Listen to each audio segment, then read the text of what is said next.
Au regard de la place stratégique qu'occupe le barrage Kandaji dans le renforcement de la souveraineté de notre peuple, le président de la République, chef de l'État, le général d'armée Abdrahmane Tchani, a instruit le gouvernement pour convoquer cette importante rencontre.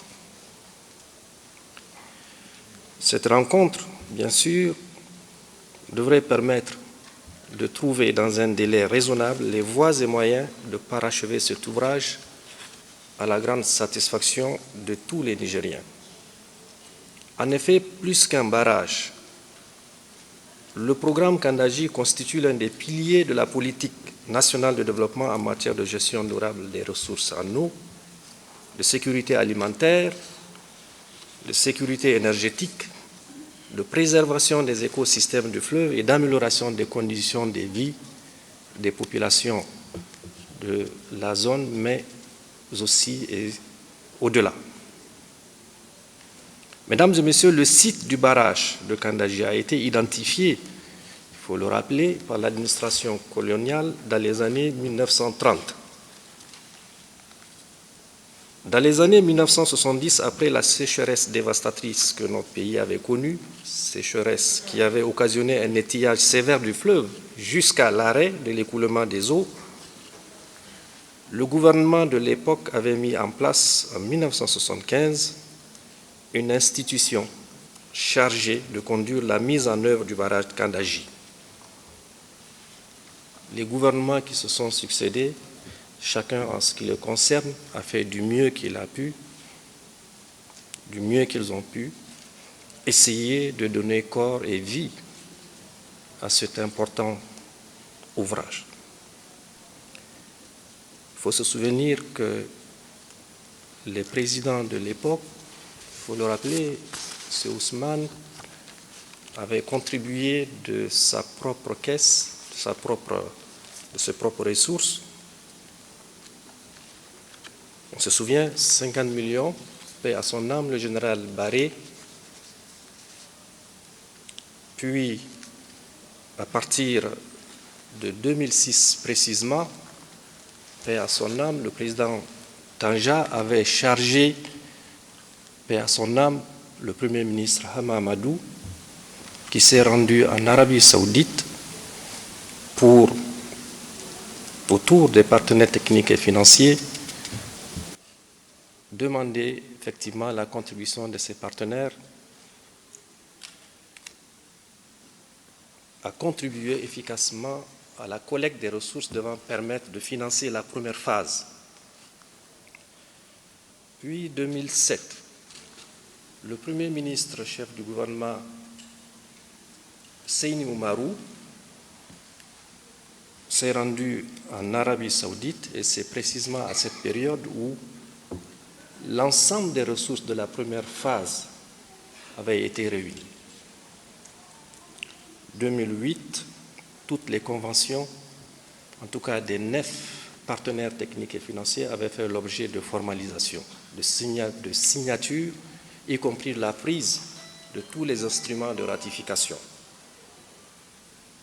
Puis 2009 arrive, où la pose de la première pierre avait été effectuée avec comme chef de file le président de la Banque islamique de développement, avec le président Tanja, paix à son âme.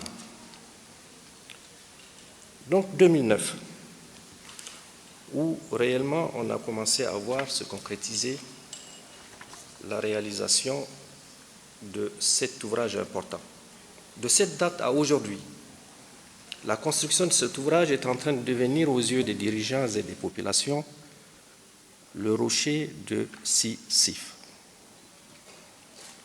Les présents États généraux ont donc pour objectif essentiel, principal, de mettre un terme à ce qui semble être une mission sans fin et sans cesse renouvelée.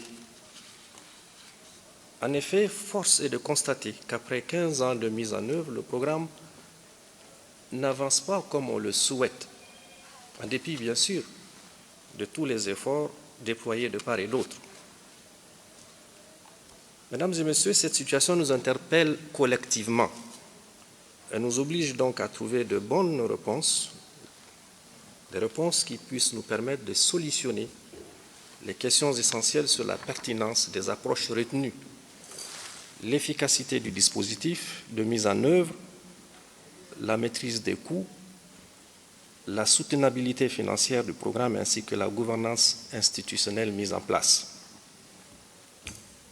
Vous n'êtes donc pas conviés à un exercice de bilan formel ni à une simple rencontre d'échange. J'ai bien entendu dans les deux discours qui m'ont précédé, il s'agit d'un moment de vérité, un moment de réflexion collective, de responsabilité partagée et de patriotisme. Vous devez en effet établir de manière inclusive un diagnostic objectif de la situation du barrage, identifier les blocages qui freinent l'avancement du projet, du programme, analyser leurs causes profondes et proposer des solutions réalistes et efficaces. Je demeure donc convaincu que les compétences réunies ici, dans cette salle, l'expérience des différents acteurs et l'engagement de chacun permettront de dégager des recommandations pertinentes et consensuelles. Vos travaux devront, Inch'Allah, aboutir à une feuille de route claire, réaliste et partagée, permettant de finaliser la mise en œuvre du programme Kandaji et d'en faire, c'est le vœu de tous les Nigériens, un levier de développement économique et social au service du Niger, un levier essentiel de notre souveraineté. Aussi, je forme le vœu que ces assises marquent un nouveau départ, un nouvel élan pour le programme Kandaji et ouvrent la voie à son achèvement dans l'intérêt supérieur de notre nation. Sur ce, je déclare ouverts les États généraux du barrage Kandaji. Vive Kandaji, vive la solidarité nationale, vive la coopération internationale. Puisse Allah subhanahu wa ta'ala bénir les travaux que vous conduirez, qu'il protège notre pays, qu'il descende sa rahma, qu'il nous accorde des pluviométries fécondes, qu'il protège notre peuple. Mesdames et messieurs, je vous remercie.